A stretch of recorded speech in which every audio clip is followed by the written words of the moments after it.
Good evening friends, this is Professor Vishal and I am coming with exercise from our first chapter of chemistry, that is from 11th standard. So I completely covered the theory concepts as well as some important concepts in order to solve the numericals. So in this lecture series I am going to explain complete exercise from this first chapter. But before solving exercise, because as this exercise contains some of the numericals or some of the short answer questions, like some MCQ type of questions will be there, some short answer questions will be there, or some numericals will be there. So in order to solve such numericals we must know some important formulas. So before starting the actual exercise I just want to quickly revise some important formulas from this first chapter. So first formula which we need to remember is, if I want to convert Celsius to Fahrenheit, Celsius to Fahrenheit,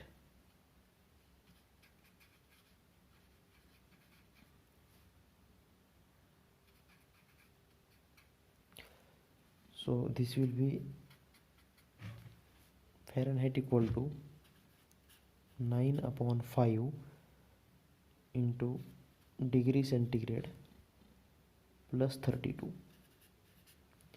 Means some, if values in degree centigrade is given and if I want to convert this into Fahrenheit, so I have to use this formula. Okay, whatever the value of the degree centigrade is given, we have to put the value over here.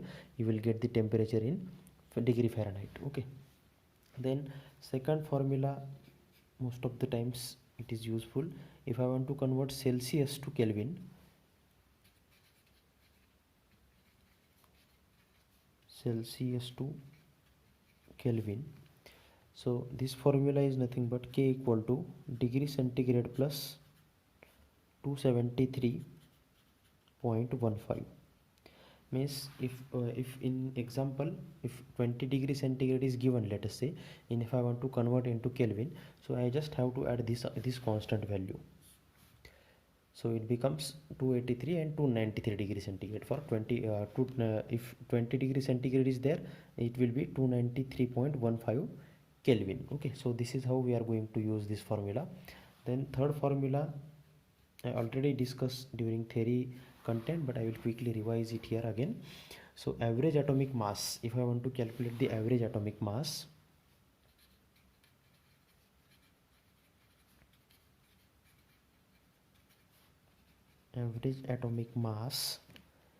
equal to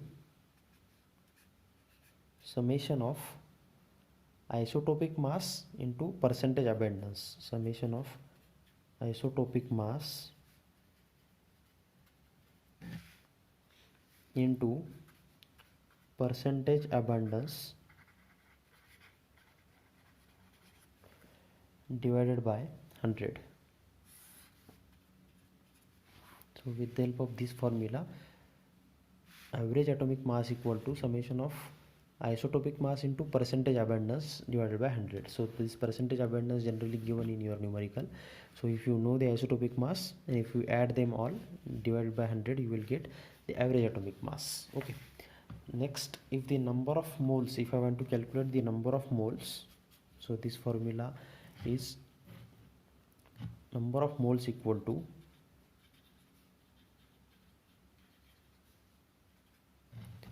mass of the substance, which is generally denoted by small n, equal to, it is the ratio of mass of the substance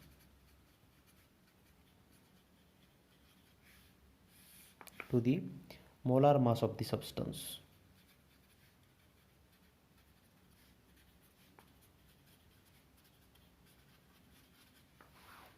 Okay, now molar mass of the substance is in generally gram per mole. Okay, or the procedure to calculate molar mass is simply just as we generally calculate the molecular mass, which is in AMU or U. So molar mass is in gram per mole.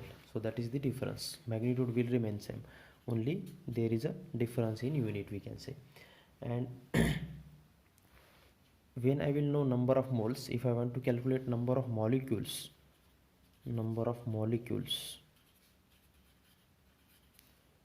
So just you have to use the simple formula, number of moles into Avogadro constant. Number of moles into Avogadro's constant. So Avogadro constant is number of moles.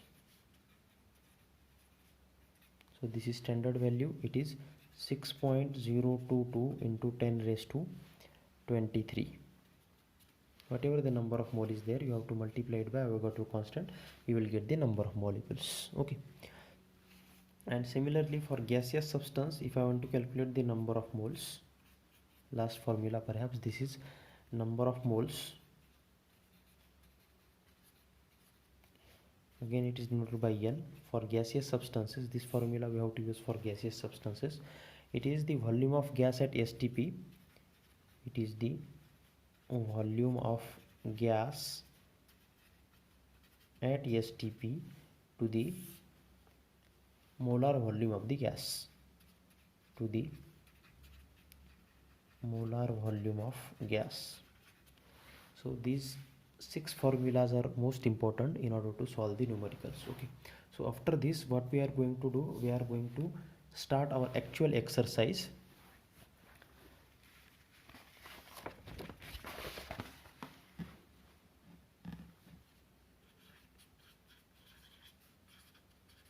In your exercise, first question is multiple choice questions, or we commonly call it as MCQs.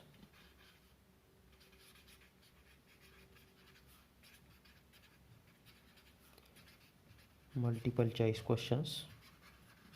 Total 9 questions are there. So first question is denoted by letter A, and question is like this: a sample of pure water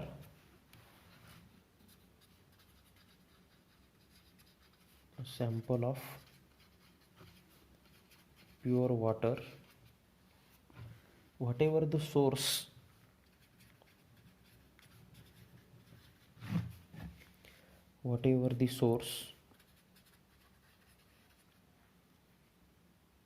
always contains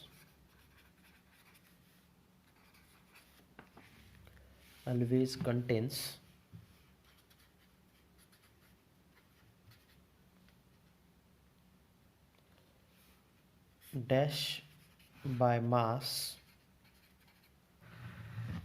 of oxygen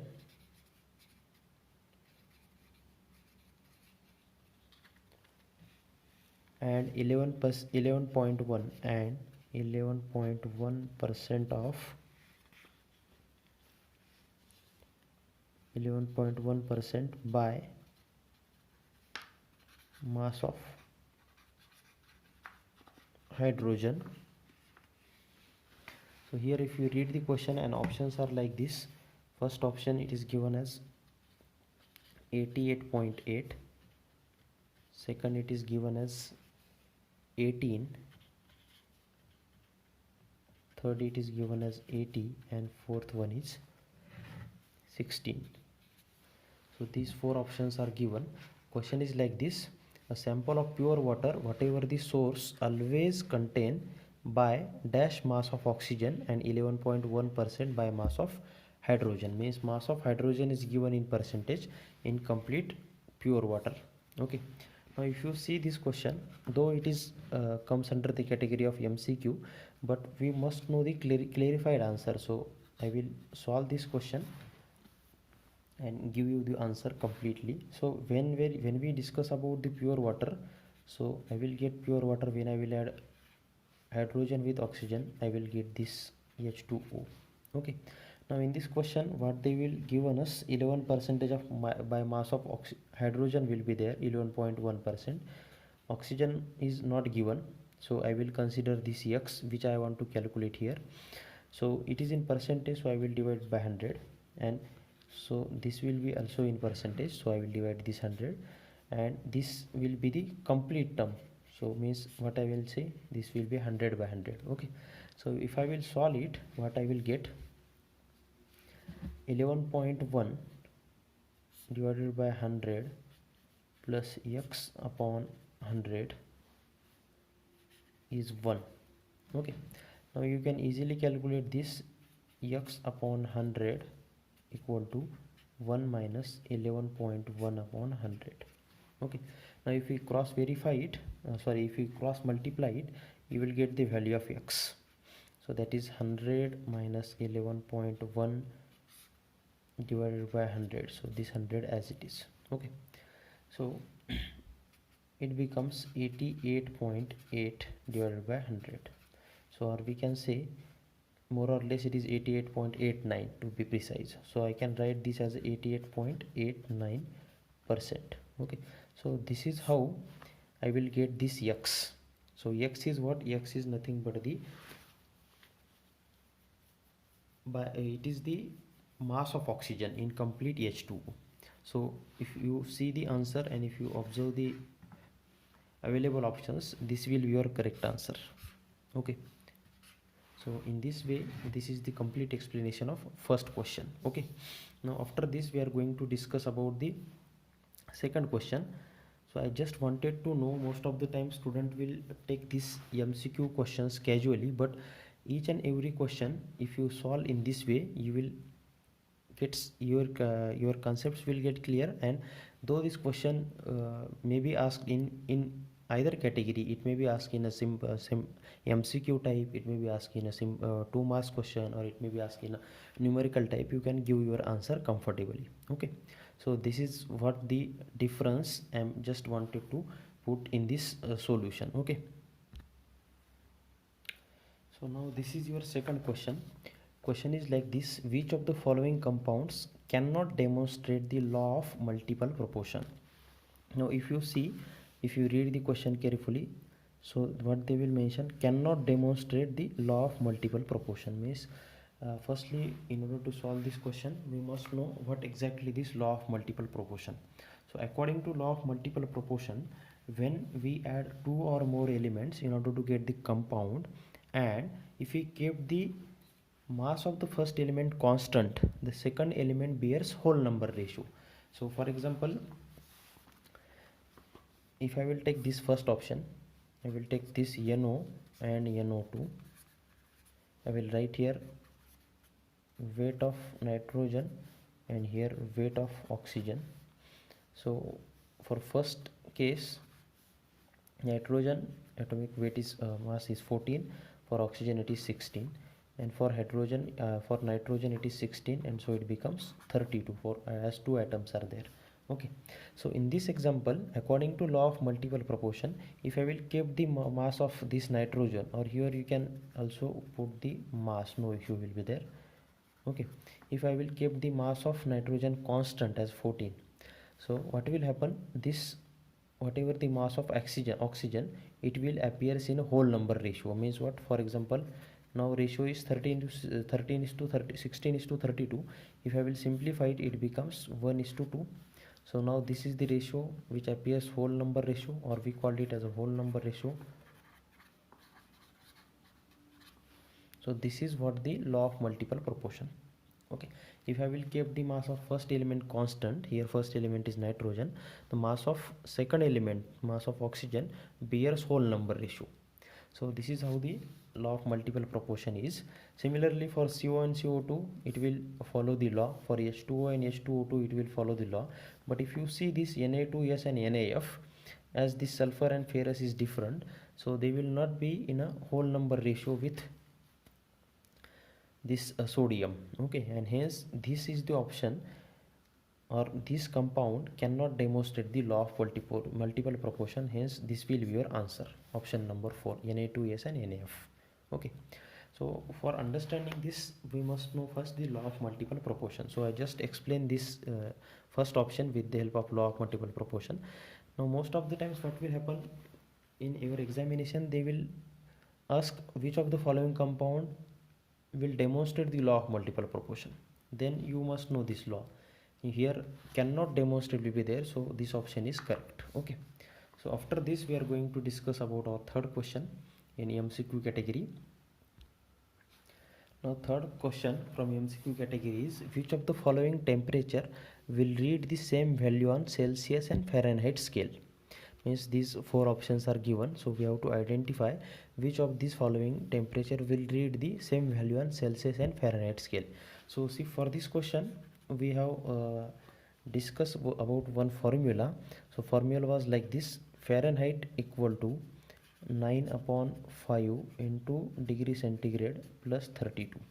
Okay, now the condition is this: the temperature will read on the same value on Celsius and Fahrenheit. Means what? This Fahrenheit temperature and this LHS and this RHS will be same. At what value this condition will satisfy? Okay, so for which we have to use the trial and error method.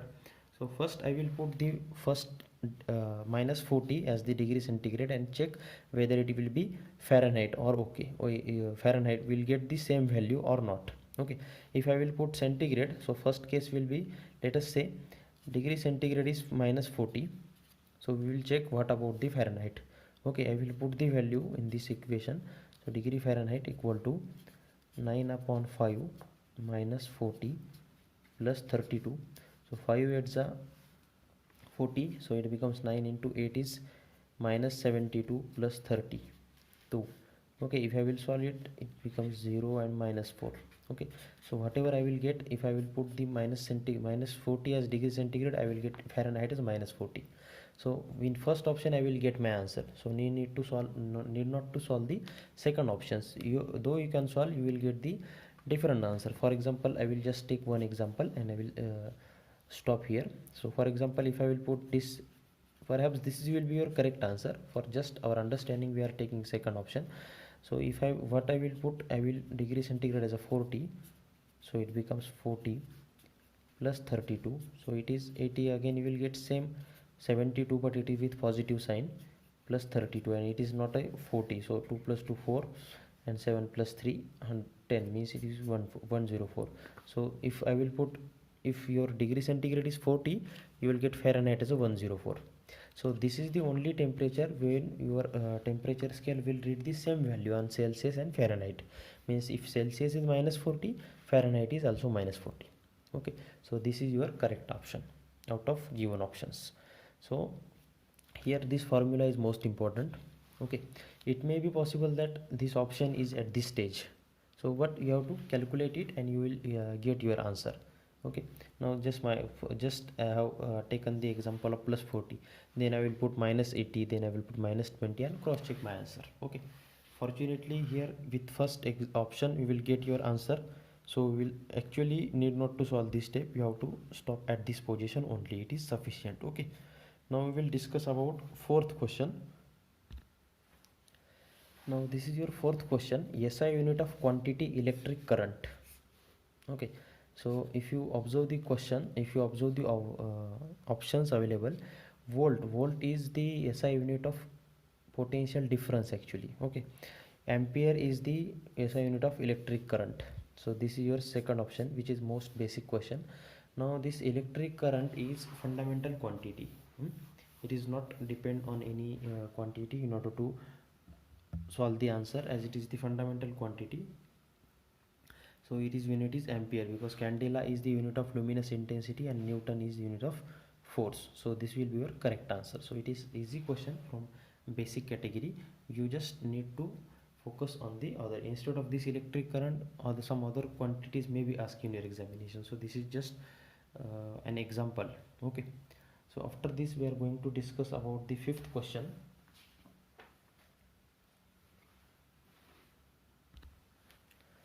Fifth question is like this: in the reaction N2 plus 3 times H2, 2 times will get 2 times NH3. This is your reactant side, this is your product side. Okay, this reaction, the ratio by volume N2, H2 and NH3 is 1:3:2. So the ratio by volume is given 1:3:2, and question is like this: illustrates which of the following law. Okay, so options are given. First one is definite proportion, second one is reciprocal proportion, third one is multiple proportion, and fourth one is gaseous volumes.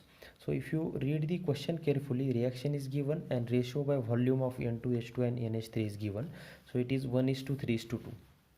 Okay, this ratio is whole number ratio, no doubt, but this ratio is not what we can say in a proportion. Okay, if you see the definite proportion, so this will not be the definitely this will not be your answer. Okay, because according to definite proportion there will be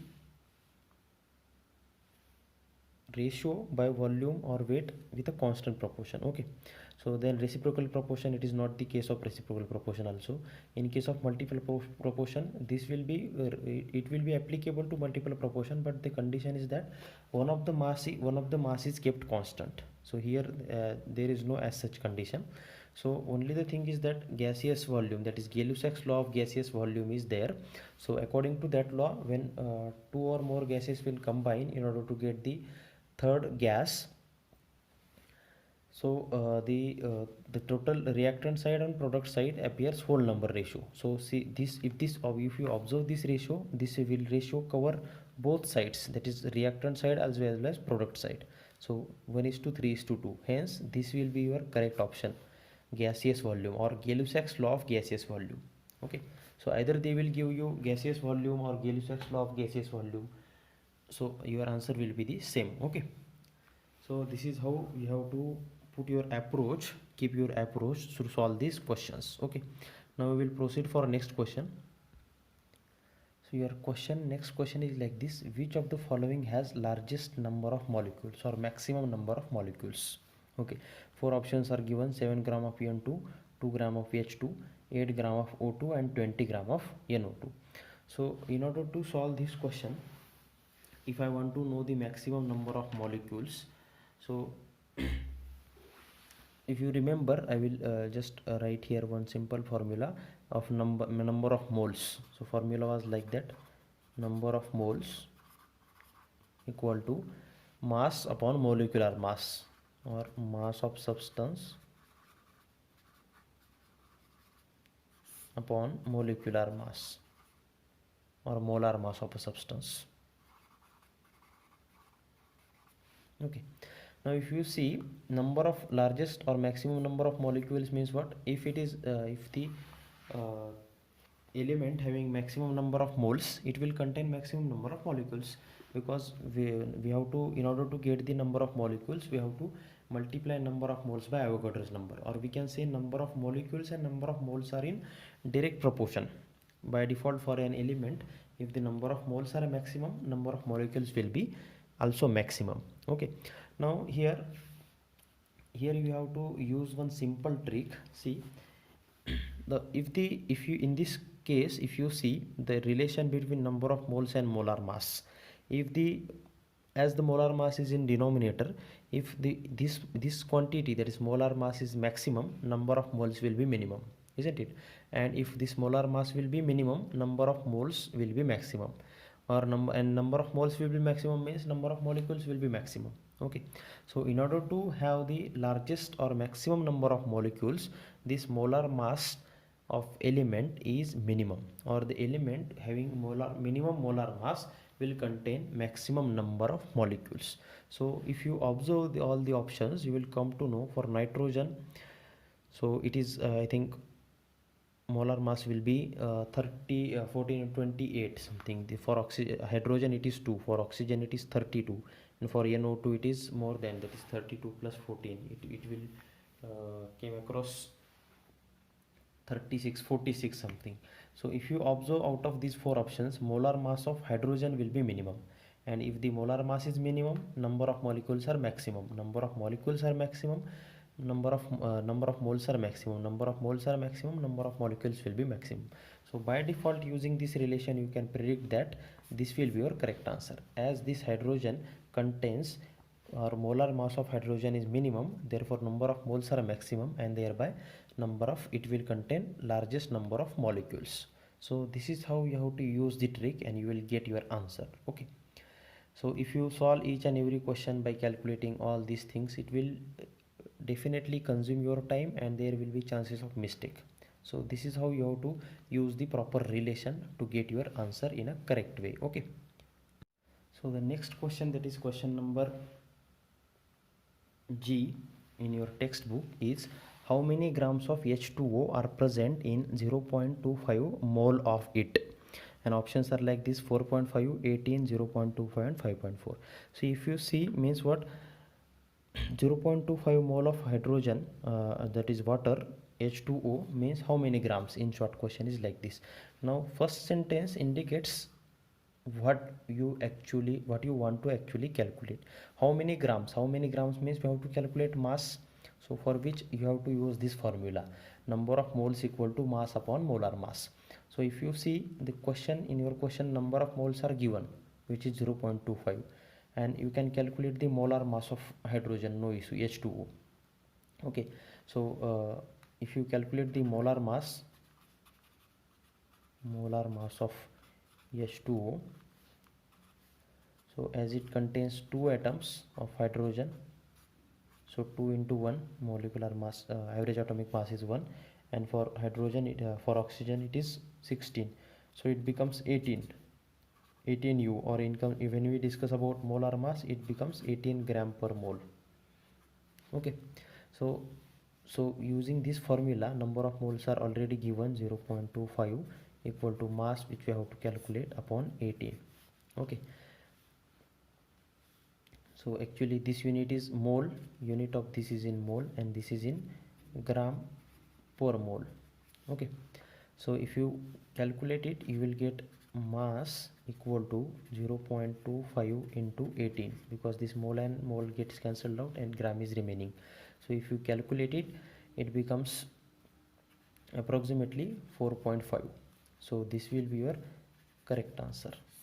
And if you observe, if you see the options, you will come to know first option is correct. So this is how you will get your answer. Means what? 4.5 gram of H2O are present in 0.25 mole of that particular H2O. Okay, so this is how you can easily solve, but without knowing these formulas you cannot get your answer, whether the question is from MCQ category, from numericals, from short answer questions. Okay, so that is the reason I before starting this exercise I quickly revise these formulas. Okay,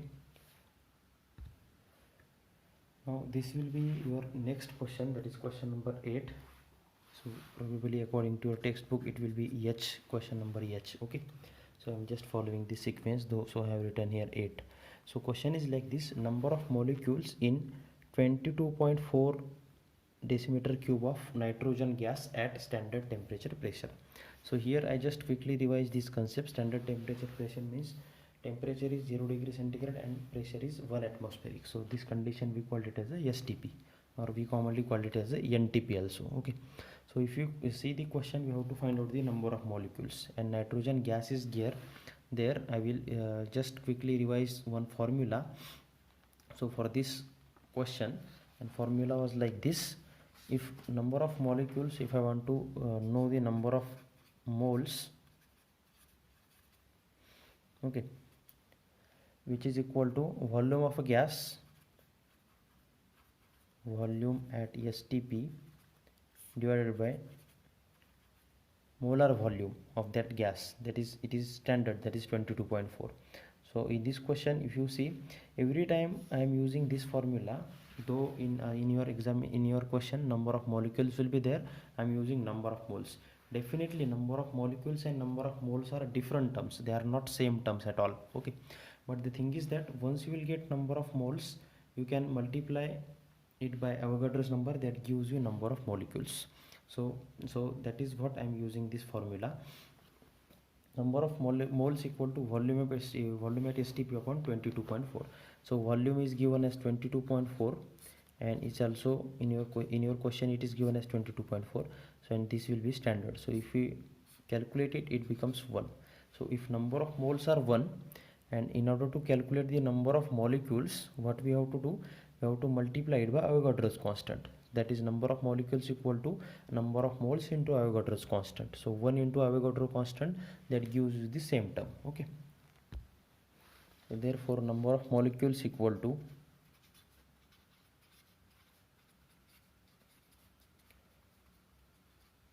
number of moles into Avogadro's constant, or Avogadro's number. Okay, so in this question number of moles is found to be 1, and Avogadro's constant is 6.022 into 10 raised to 23. so therefore I will get number of molecules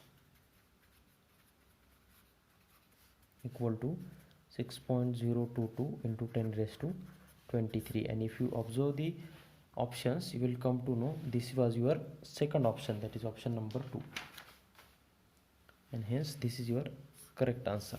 Okay, and this is your last question in last sub question from your first question. So question is like this: which of the following has largest number of atoms? So here largest number of atom. So these options are given: 1 gram of Au, that is gold, 1 gram of sodium, 1 gram of lithium, and 1 gram of Cl2. Okay, now again if you see, you have to use the same formula: number of moles equal to mass upon molar mass. Okay, now if I want to calculate largest number of atoms, means once I will get number of moles, if I will multiply it by Avogadro's number, I will get number of atoms. Okay, so again if you see here, we can say that number of moles and molar mass is inversely proportional. Means what? Number of atoms and molar mass is also inversely proportional, because they are both are in direct relation with each other. So if the molar mass is minimum, you will get maximum number of moles, and thereby you will get largest number of atoms. So out of these four, if we can identify the molar mass of these four options, minimum molar mass of these four options, you will get, for that which we will get maximum number of moles, and we will get maximum number of atoms. So if you see, out of these four options, lithium is having minimum molar mass. So molar mass of lithium is minimum. For lithium it is minimum. It is I think 9 point something U. So compared to these remaining three options, as the molar mass is minimum, therefore number of moles are maximum, and number of moles are maximum means they are large, it contains large number of atoms, because once you will get number of moles, we will multiply it by Avogadro's number, we will get atoms. So number of moles and number of atoms are in direct relation, so this will be your correct answer. So I think I will cover all the questions from your all the sub questions from your first question, that is MCQ, with detailed explanation. So this is how we are going to solve the remaining questions also, with the in-depth solution. So I think it will be easier for you to understand why I am choosing particular option. So I am explaining each and every concept relevant to that question. So hope I will able to clear your doubts. Okay, thank you.